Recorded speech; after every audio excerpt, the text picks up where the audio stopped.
భారత రాజ్యాంగాన్ని రాసిన మహానుభావుడికి దేశ స్వరూపం మీద అంటే మన రాష్ట్రాలు ఎలా ఉండాలి అనే దానిమీద ఒకప్పుడు ఇప్పుడున్న దానికి పూర్తి భిన్నమైన అభిప్రాయం ఉండేదంటే నమ్ముతారా? అవును.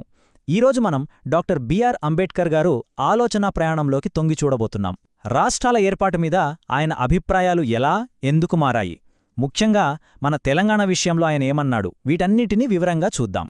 ఆ రోజుల్లో అంటే దేశానికి స్వాతంత్ర్యం వచ్చిన కొత్తలో అందరి మదిలోనూ మెదులుతున్న పెద్ద ప్రశ్న ఇదే: మన దేశానికి పెద్ద రాష్ట్రాలు మంచివా లేక చిన్న రాష్ట్రాలు మంచివా?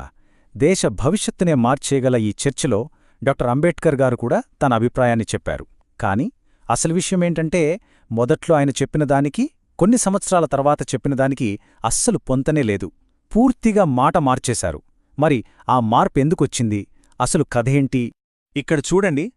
1948లో ఏమో పెద్ద రాష్ట్రాలే మన లక్ష్యమన్నారు.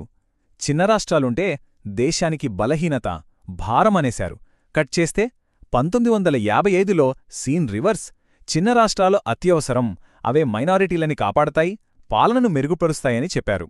అంటే కేవలం 7 పూర్తి యూటర్న్ తీసుకున్నారన్నమాట. మొదట దేశానికి రక్షణ కవచం అనుకున్నవి ఆ తర్వాత ప్రజాస్వామ్యానికి పునాది అని చెప్పేంతగా ఆయన ఆలోచనలు ఎలా మారాయి? ఆ ప్రయాణాన్ని ఇప్పుడు స్టెప్ బై స్టెప్ చూద్దాం. సరే, ఈ విశ్లేషణలో మనం ఏం చూడబోతున్నామంటే, మొదట అంబేద్కర్ గారి ప్రారంభ వైఖరి ఏంటి, తర్వాత ఆయన ఆలోచనల్లో మలుపు ఎలా వచ్చింది, చిన్న రాష్ట్రాల ఏర్పాటుకు ఆయన పెట్టిన సూత్రాలేంటి, ఆయన ఇచ్చిన పునర్వ్యవస్థీకరణ ప్లానేంటి, ప్రత్యేకంగా హైదరాబాద్ మీద ఆయన విజనేంటి, చివరిగా వాస్తవాలు సారాంశంతో ముగిద్దాం. పదండి మొదలుపెడదాం. సరే, మన కథ 1948లో మొదలవుతుంది. అప్పుడప్పుడే మనకు స్వాతంత్రం వచ్చింది. దేశాన్ని ఒక పద్ధతి ప్రకారం నిర్మించుకుంటున్న రోజులు. ఆ సమయంలోనే భాషా ప్రయుక్త రాష్ట్రాల కమిషన్, అంటే భాష ఆధారంగా రాష్ట్రాలను ఎలా విభజించాలి అనే దానిపై దేశవ్యాప్తంగా పెద్ద చర్చే జరుగుతోంది. ఆ టైంలో అంబేద్కర్ గారు ఏమన్నారంటే, 1948లో ఆయన వాదన చాలా క్లియర్గా ఉండేది. చిన్న రాష్ట్రాలు సాధారణ సమయాల్లోనేమో ఒక పెద్ద భారం, ఇక అత్యవసర పరిస్థితులు వస్తే దేశానికి పెను ప్రమాదమని గట్టిగా చెప్పారు. ఎందుకంటే అప్పుడే పుట్టిన పసిబిడ్డలాంటి మన దేశానికి ఐక్యత, బలం చాలా అవసరమని ఆయన నప్పారు. చిన్న చిన్న రాష్ట్రాలుగా విడిపోతే ఆర్థికంగా నిలబడలేవు, పరిపాలన కష్టమవుతుంది, దేశ భద్రతకే ముప్పు వస్తుందని ఆయన బలంగా భావించారు. అందుకే వీలైనంతవరకు పెద్ద రాష్ట్రాలను ఏర్పాటు చేయాలి అని ఆయన వాదించారన్నమాట. అయితే కాలం గడిచే కొద్దీ దేశంలో పరిస్థితులు మారాయి. రాజకీయంగా, సామాజికంగా ఎన్నో మార్పులొస్తున్నాయి. అంబేడ్కర్ గారు వాటన్నింటినీ చాలా నిశితంగా గమనిస్తున్నారు. ముఖ్యంగా భాష పేరుతో రాష్ట్రాలు అడుగుతున్న ఉద్యమాల్లో కొన్ని ఆధిపత్య ధోరణులు ఆయన కంటపడ్డాయి. అవే ఆయన ఆలోచనల్లో ఒక పెద్ద మార్పుకు కారణమయ్యాయి. ఈ టైంలైన్ చూస్తే మనకు క్లియర్గా అర్థమవుతుంది. 1948లో పెద్ద రాష్ట్రాల కోసం వాదించారు. తర్వాత 1953లో రాష్ట్రాల పునర్వ్యవస్థీకరణ కమిషన్ అంటే ఎస్ఆర్సీని ఏర్పాటు చేశారు. ఈ కమిషన్ ఇచ్చిన రిపోర్ట్ను అంబేడ్కర్ గారు పూర్తిగా విశ్లేషించారు. దాని తర్వాతే 1955లో తన కొత్త సిద్ధాంతాన్ని ఒక పుస్తకం రూపంలో బయటపెట్టారు. ఆ ఎస్ఆర్సీ రిపోర్టే అసలు టర్నింగ్ పాయింట్ అన్నమాట. ఆ పుస్తకం పేరే thoughts on linguistic states. December 1955లో ఇది ప్రచురితమైంది. ఇది మామూలు పుస్తకం కాదు, అప్పట్లో ఒక సంచలనం. ఎందుకంటే నిన్న మొన్నటి వరకు పెద్ద రాష్ట్రాలే ముద్దు అన్న అంబేడ్కర్ ఇప్పుడు చిన్న రాష్ట్రాలే దేశానికి రక్ష అని చెప్పడం మొదలుపెట్టారు.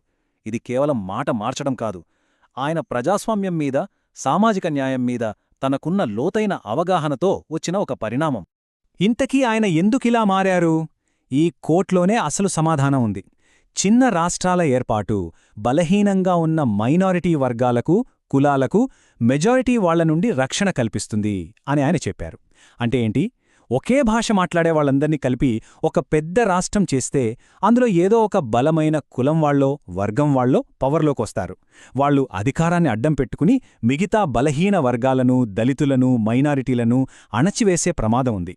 అంబేడ్కర్ గారు ఈ ప్రమాదాన్ని పసిగట్టారు. అందుకే వాళ్ళందరి రక్షణ కోసం చిన్న రాష్ట్రాలే సరైన మార్గం అని ఆయన గట్టిగా నమ్మారు. సరే, చిన్న రాష్ట్రాలు కావాలి అని చెప్పడం ఒక ఎత్తైతే, వాటిని ఎలా ఏర్పాటు చెయ్యాలి, దానికేమైనా పద్ధతి ఉందా అని అంబేడ్కర్ గారినడిగితే ఆయన ఊరికే చెప్పి వదిలేయలేదు. రాష్ట్రాల ఏర్పాటుకు ఒక శాస్త్రీయమైన పక్కా ప్లాన్ను కూడా ముందుకు తెచ్చారు. ఆయన ప్లాన్లో ఇది చాలా ముఖ్యమైన సూత్రం. ఒక భాష, అనేక రాష్ట్రాలు. అంటే ఏంటి? అప్పట్లో అందరూ ఒక భాష ఒకే రాష్ట్రం అనే నినాదంతో వెళ్తున్నారు. కాని అంబేద్కర్ గారు దాన్ని తిరస్కరించారు. ఆయనేమన్నారంటే, భాష మనల్ని కలపచ్చు, మంచిదే. కాని భాష పేరు చెప్పి ఒకే పెద్ద రాష్ట్రాన్ని క్రియేట్ చేస్తే అందులోనే కొన్ని ప్రాంతాలు వెనకబడిపోతాయి, కొన్ని సామాజిక వర్గాలు అధికారాన్ని చలాయిస్తాయి. ఇది మంచిది కాదు. అందుకే ఒకే భాష మాట్లాడేవాళ్లను కూడా పరిపాలన సులభమవడానికి, మైనారిటీలను కాపాడటానికి అవసరమైతే 2-3 రాష్ట్రాలుగా కూడా విభజించొచ్చు అని ఆయన వాదించారు. మరొక రాష్ట్రాన్ని విభజించడానికి ఆయన పెట్టిన కండీషన్స్ ఏంటి? ముఖ్యంగా 3 విషయాలు చెప్పారు. 1. జనాభా. పరిపాలన సులభంగా ఉండాలంటే ఒక రాష్ట్ర జనాభా సుమారు 2 కోట్ల వరకు ఉంటే బెటర్ అన్నారు. 2. భౌగోళిక విస్తీర్ణం. అంటే ఏరియా కూడా మరీ పెద్దగా ఉండకూడదు, మేనేజ్ చేయగలిగేలా ఉండాలి. ఇక 3వది చాలా ముఖ్యమైనది, ఆర్థిక స్వావలంబన. అంటే ఆ కొత్త రాష్ట్రం తన కాళ్లమీద తాను నిలబడగలగాలి, ఆర్థికంగా బలంగా ఉండాలి. ఈ 3 బేసిక్ క్రైటీరియా అన్నమాట. ఆ 3 మెయిన్ పాయింట్సే కాకుండా మరికొన్ని విషయాలను కూడా ఆలోచించాలని చెప్పారు. అవేంటంటే, ఆ రాష్ట్రంలో మెజారిటీ, మైనారిటీ కమ్యూనిటీల మధ్య నిష్పత్తి ఎలా ఉంది, పరిపాలన సమర్థవంతంగా సాగుతుందా, వేరువేరు ప్రాంతాల ప్రజల మనోభావాలేంటి, వాళ్ళ అవసరాలేంటి, ఇవన్నీ కూడా చూడాలి. ఎందుకంటే అసలు చిన్న రాష్ట్రాలు అడిగేదే మెజారిటీల ఆధిపత్యం నుండి బయటపడటానికి, మంచి పాలన కోసం కదా. అందుకే ఈ అంశాలు కూడా ముఖ్యమే అన్నారు. సరే, ఈ సిద్ధాంతాలన్నిటినీ చేతిలో పట్టుకుని అంబేడ్కర్ గారు ఊరికే ఎస్ఆర్సీ రిపోర్ట్ని విమర్శించు కూర్చోలేదు. ఇదిగో ఇలా ఉండాలి భారతదేశ పటం అంటూ తనదైన ఒక ప్రత్యామ్నాయ ప్లాన్ను దేశం ముందు పెట్టారు. అది ఎలా ఉందో చూద్దాం. ఆయన ఎస్ఆర్సీని విమర్శించడానికి ఒక పెద్ద కారణముంది. అదేంటంటే, ఎస్ఆర్సీ వాళ్ళు ఉత్తర భారతదేశంలో యూపీ, బీహార్ లాంటి అతిపెద్ద రాష్ట్రాలను అలాగే వదిలేసి సౌత్లో మాత్రం చిన్న రాష్ట్రాలను ప్రతిపాదించారు. అంబేడ్కర్ గారు దీన్ని తీవ్రంగా వ్యతిరేకించారు. ఇలా ఉత్తరానేమో ఏనుగుల్లాంటి రాష్ట్రాలు, దక్షిణానేమో చిన్న చిన్న రాష్ట్రాలుంటే మన ఫెడరల్ సిస్టంలో బ్యాలెన్స్ దెబ్బతింటుంది, పార్లమెంట్లో నార్త్ వాళ్ళ డామినేషన్ పెరిగిపోతుంది, భవిష్యత్తులో ఇది దేశానికి చాలా పెద్ద సమస్య అవుతుందని ఆయన అప్పుడే హెచ్చరించారు. మరి ఆయన పరిష్కారం ఏంటి? ఇదిగోండి, ఆయన ప్లాన్ ఇదే. అతి పెద్ద రాష్ట్రమైన ఉత్తరప్రదేశ్ను 3 రాష్ట్రాలుగా చేయాలన్నారు. బీహార్ను 2, మధ్యప్రదేశ్ను 2, మహారాష్ట్రను 3 రాష్ట్రాలుగా విడగొట్టాలని ఆయన ప్రపోజ్ చేశారు. ఇది నిజంగా అప్పట్లో ఒక విప్లవాత్మక ఆలోచన. దేశంలో పవర్ బ్యాలెన్స్ తీసుకురావడమే కాదు, చిన్న రాష్ట్రాల సిద్ధాంతం మీద ఆయనకు ఎంత నమ్మకముందో ఈ ప్లాన్ స్పష్టంగా చూపిస్తోంది. ఇన్ని రాష్ట్రాల విభజన గురించి చెప్పిన అంబేడ్కర్ గారు మరి తెలుగు ప్రజల సంగతేంటే? ఇక్కడే మనకు చాలా ముఖ్యమైన పాయింట్ దొరుకుతుంది. తెలుగు మాట్లాడే ప్రజలకు తెలంగాణ మరియు ఆంధ్ర రాష్ట్రాలు ఉండటం సమర్థనీయమే అని ఆయనన్నారు.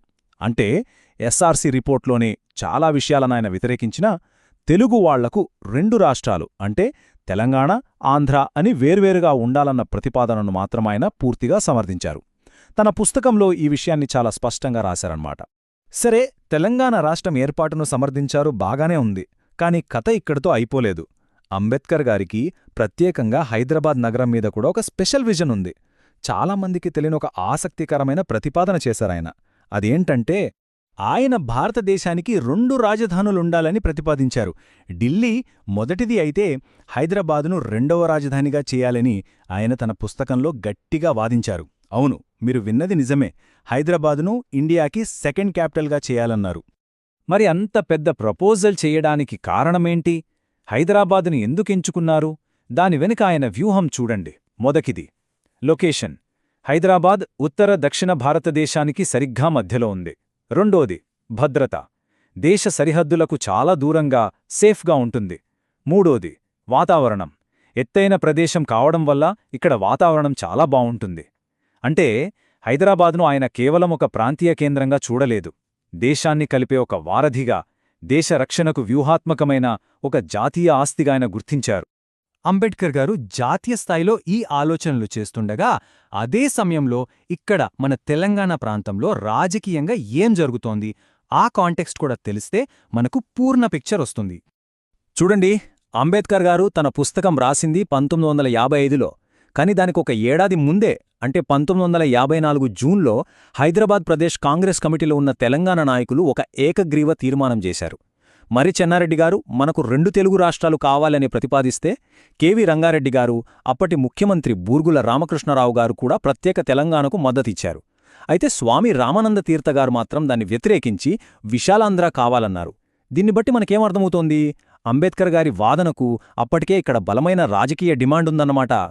సరే, ఇప్పటివరకు మనం చర్చించుకున్న విషయాలన్నింటినీ ఈ టేబుల్ ఒకే చోట చూపిస్తుంది.